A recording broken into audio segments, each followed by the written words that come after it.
Hello, welcome to a special Tokusatsu Thursdays review. Today we're reviewing the American Tokusatsu film, yes I said it, Ike Boys, which is directed by Eric McEver, starring Quinn Lord as Sean Gunnarsson. You have Billy Zane as Newt Grafstrom, Yumiko Shaku as Reiko Grafstrom, Ben Browder as Wayne Gunnarsson, and I have to switch to the Tubi credits because they're not showing me the other two main actors. You have Ronak Gandhi as Vikram and Christina Higa as Miki. Right? So yeah, this is a 2021 American Tokusatsu film. It's about an hour and 28 minutes. Right? It's rated TV 14. Right? So yeah, I've been wanting to watch this movie for a while now because this movie, just like with Psycho Gorman, felt like it was obviously, the film was obviously inspired by Tokusatsu, but unlike with Psycho Gorman, which I felt like wasn't really an homage to Tokusatsu, it was more like a parody, really. Here, this felt like an honest love letter to Tokusatsu, which you can tell because of they actually went to the not only did they went the extra mile to get like, you know, actual Japanese actors and like have Japanese people do the Tokusatsu's effects, but you also had like special cameo by Shinji Higuchi from Gainax, right? Who's also known for doing Tokusatsu films, and he's the director of the Shin Ultraman movie, which I still haven't watched yet. Right? Yeah. So the movie is about two Japanese, like basically otaku teenagers in Oklahoma, right? Getting superpowers, right, and having to save the world, right? So yeah, the movie starts off with this crazy Japanese director, Daisuke Ogata, I don't think he's a real Japanese actor. I mean, is a real Japanese actor, but like the character isn't. Who is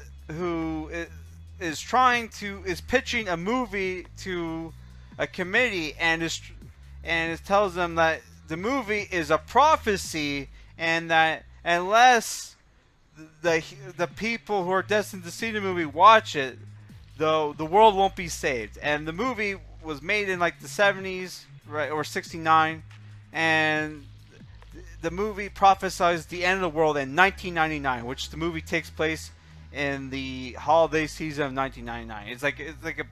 Like it takes place right before our characters go on Christmas break. So what happens is that a Japanese foreign exchange student goes to Oklahoma for Christmas, like, you know, studies, like, you know, abroad foreign exchange program. I can't remember what, right? And that's where she meets Vikram and Sean, who are two best friends, right? Who are both kind of nerds, right? Sean's the more smart, nerdy one, and like, you know, Vikram is the funny, but he's more like, you know, he's more like geek, right? Which, you know, geeks aren't smart. Though he's not. I'm not saying Vikram dumb, but you know, he does say some dumb shit to try to impress a girl, right? Who's played by Sailor Bell Curda, who as Bethany, who I don't even know who she is. Apparently she was a Nickelodeon actor. Okay. Right, and yeah, apparently the whole reason why Mickey, right, went to Oklahoma is because she really wants to meet Indian people, right? She loves Indian culture, but the problem is when she requested to, like, you know, live with an Indian family, she did not know that Indian and Native American aren't the same thing. She really likes Native American culture, right? And is a little disappointed when the local bully drops the bombshell that, oh yeah, like the Vikram and his family aren't Native American Indian. They're from India, right? Which I guess yeah. So like, oh, which the entire reason I thought at first the reason why she like wanted to stay at Indian families because all Japan they love like curry, right? So, but they hate American food, so so she probably thought, oh, I'll stay with the Indian family. At least I'll get to eat curry or something. So, I don't know. That was my thought process, right? So yeah, if it turns out no, she really wanted to meet Native Americans, which I should have like noticed when the camera like zooms in on her necklace, which it looks like a dream catcher kind of thing, right? So yeah, there's a funny scene where well, it turns out like both Sean and Vikram study karate under the cowboy ex-Navy Marine Newt Grofstrom, who was played by Billy Zane, doing kind of like a Southern cowboy accent, which Billy Zane is fucking awesome in the film as the basically, what would you call him, the not coach, but like he's the sensei, all right, of Sean, right? He's basically the teacher, like he gives like Sean life lessons, right? And I love the catchphrase that he has. It's like what was the thing, like it's not who you are, but what you do that makes you a hero, right? Which I should mention, Ben Browder from Farscape is in the movie, as well as Sean's dad. Which Ben Browder, for people that don't know, was the star of Farscape, who was also in the second Guardians of the Galaxy movie. It took me years to realize this, but like it wasn't until I saw the third Guardians of the Galaxy movie where I realized, holy fucking shit, the Guardians of the Galaxy movies are basically like inspired by Farscape. Watch Farscape, and you can totally see like all the like Guardians of the Galaxy stuff in it. Which the original Farscape people, I think, were inspired by science fiction American comics. Because you ever watch that show? Ben Browder's character, Crichton, always like references like like Green Lantern, Green Lantern. Oh, fuck. Oh my god. What was his name? Flash Gordon, right? Which obviously Flash Gordon, Star Lord, Yeah. So I'm just saying. I think James Gunn was inspired by Farscape. Is it a coincidence that like Ben Browder's in that movie, right? Doing an Australian accent? Because there was an episode in Farscape where he had to do an Australian accent. Because like all the peacekeepers, which are the humanoid aliens on that show, all had Australian accents because the show was shot in Australia. But back to the movie, right? So yeah, what happens is that Sean, I guess, likes to special on like before Christmas or whatever. Our characters have a movie night because it turns out like Sean got a copy of the very rare extinct film. What was the name of this fucking crazy movie? It was like, it had like a super long title, right? It was like, I wonder if they have it on. Let me pause for a sec. Fortunately, Wikipedia doesn't have the title for the movie, but it was a very long title, right? Like it was like Ike Battle at the End of the Century Rainbows or some fucking shit. Right. So yeah, they watched the movie, and the movie is about three heroes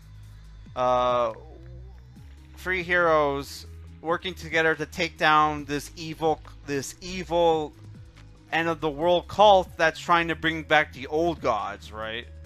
But there's also a thing where two of the three heroes one who can transform into an Ultraman style mecha, even though he doesn't look like a mecha at all, and another one who turns into kaiju fight, right? And in the movie, the ending, there's no ending to the movie. It gets cut out, right? Which we find out later why.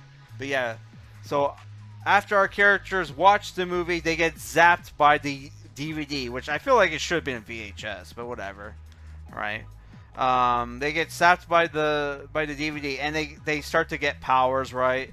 And you have our main character is like struggling with powers, while the other one, now that he can do ultra cool Kamen Rider shit, which there's lots of otaku references in the movie, and even if you look around in Sean's room, you could see, like, I saw some Mazinger robots, I saw some Ultraman stuff, right? Like they went the extra mile with the props, even though there were like fake toys and shit, but like there was some actual Ultraman and like mecha actual like Mazinger shit too, which was cool. Though I felt they referenced the fucking Death Scythe Gundam, man. I feel like maybe you should have a mall kit or something, or the really shitty like 4-inch toys that they sold back then, which I had. I had a Death Scythe Gundam toy. Oh my god, this kid. Right. Oh my god, if you're a 90s kid, you're gonna fucking love this movie, man. But yeah. So yeah, what happens? You have some Chronicle shit where one character becomes kind of cool, the cool kid. He starts to get noticed by the popular girl, or the other guy's trying to, figure out what the fuck they do with their new powers. We're struggling with the powers, and there's also the thing where like, he's trying. His dad's trying to reconnect from him because like they went through some shit when his mom died, right? While all that's going on, Mickey is trying to discover herself, right? Which that's the whole reason why she went to America, because she wanted to have a vision quest, right? Which happens in the movie, and it's pretty trippy. So yeah, like I really enjoyed the movie, right? Though for people who are like, oh, is there going to be a lot of action scenes in the movie? There's only really there's only like 3 fights in the movie, and they're not very long. But the last fight, the climax of the movie, even though it was very short, I felt like a proper climax, right? The designs for the creatures and like the creatures look cool, but I felt the designs for the main character and the monster could have been a little bit better. But it would have been nice if they had actually gone the extra mile and got an actual Japanese designer to come up with the Tokusatsu designs. They didn't, but I felt like the guy who did a good job.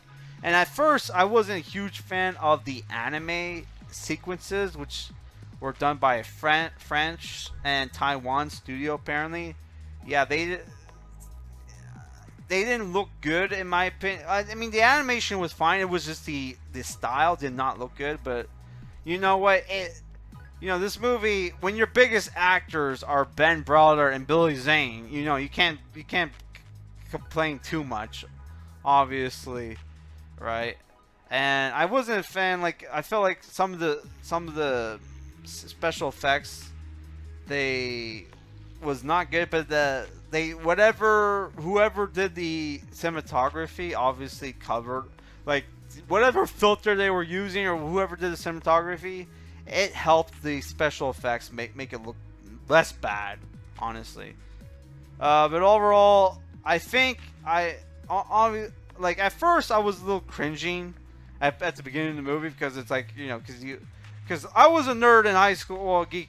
I was a geek in high school too, so like all the scenes where our geeky characters are interacting with the girls, and I was like, oh my god, this is bringing back flashbacks of high school. But the movie starts off a little cringy, but it gets better, and I felt it was well written. And it's unlike with Psycho Gorman, which not only failed with the action scenes, because the action scenes in that movie is terrible, but it didn't feel like a proper homage. Here, this felt like a good homage, and that the people who did this movie were actual fans. If not, they did a good job doing the research, right?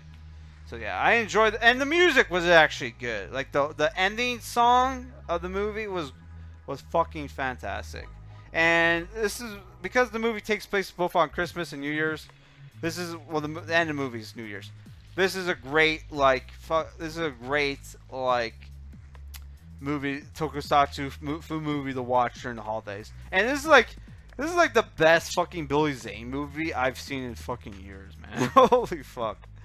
Billy Zane was fucking fantastic in this movie, right? Holy fuck, dude. Like like I've seen some shitty Billy Zane movies that he did in the later career. This fucking redeemed that shit. This fucking redeemed all that shit. So yeah, 7 out of 10. Love the movie, but if you're not a Tokusatsu fan, you might not like it. But you know, if you're a '90s kid and you're like a otaku, check it out. I think it's worth watching. All right, guys, peace.